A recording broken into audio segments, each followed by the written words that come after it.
When you look at people like Mr. Chapman who are committing these types of acts, even though the acts in and of themselves may be relatively minor in a criminal justice spectrum of misdemeanors to major felonies, he is mentally ill. And in this case, it can play to our advantage because the thrust with a guy like Mr. Chapman is to try to get him back on his meds, get him readjusted, and then stop acting out in these psychotic ways. He's a little different than your typical skinhead Nazi type. When you speak of these types of crimes, particularly against the Jewish folks who are African Americans, and that he doesn't hold necessarily those ideals in his head for any other reason, the fact that he's mentally ill. So if we can get him the help that he needs in order to try to adjust his medications in a way that stop him acting out in those ways, there's value to that, which is why the best thing we felt to do with him was get a mental home, get him in a lockdown facility for a while, and see if we get him readjusted. So because eventually a guy is going to get released. There's no other way about it. He's a long ways away from a Measure 11 offense where, we can get him sentenced to jail for any protracted period of time. And that may not be the right way to handle something like this job. Are these the only offenses he's done, or are there others also? There are others, but they predate these by quite a distance. Okay. And we don't have a police officer, he didn't actually assault the officer. No, he didn't actually assault the officer. It was a verbal assault.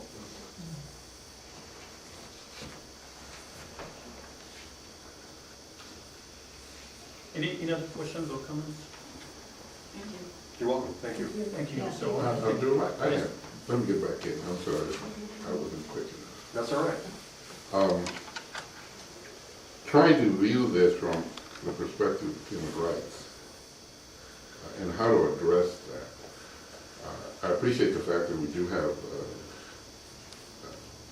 a detail that's handling this kind of situation. I view bias claims incredibly seriously, with potential for all sorts of realities being lived out.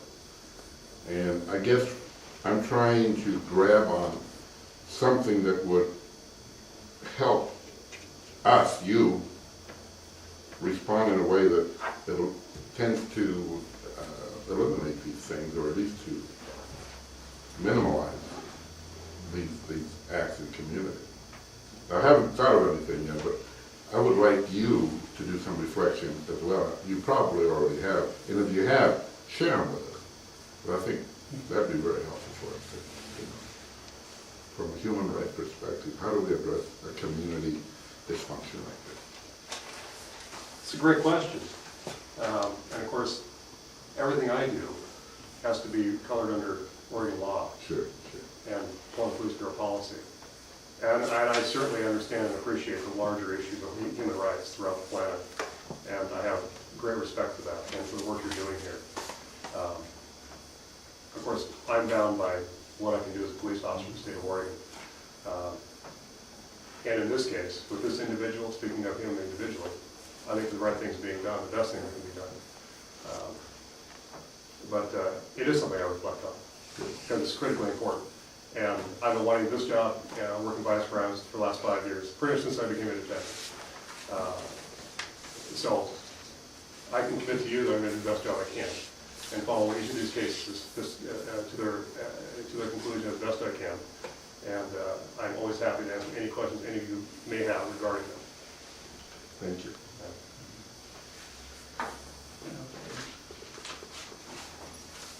so at least in my part, I'm glad that he went to some help with mental health. Yeah. Because there's a lot of people out there that, even within the prison system, they need really some mental help more than just a box you put them in. And when they get out, before even going to that box, you find that doing some acts probably is based on some mental health or background that an issue needs to be addressed. And I'm glad to hear that he's been put in that area to get some assistance. And sorry, sir. Yeah. And just one brief question. Of course. I know within the police department there is a time or code used for responding to calls from citizens. So, for example, if there is a homicide or theft or something, I think you call them like A or B or something like that, when the officer respond immediately, or they can wait for a little bit if it's, for example, just an accident that is not anything, you know what I'm talking Yeah, I'm about? familiar with the code you're talking Yeah, about. so if there is somebody who called and says, you know, I'm walking the streets and somebody has used these words against me that appear to be racist issues, or I'm afraid about my life, what that, is it treated the same response as urgent response by the police department, or is it what level? It'll fall back on, there's basically, there's 5 codes really, when as far as dispatching is concerned.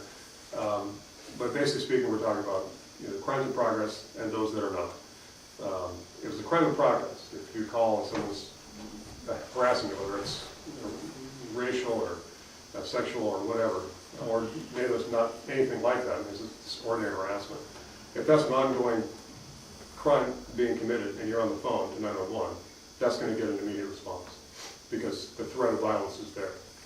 If the threat's no longer there, if the person's walked down the street and has left you, and you're no longer at risk and no one else is either, there's no third party, you're not the third party making a call on behalf of somebody else, the code does get kicked down.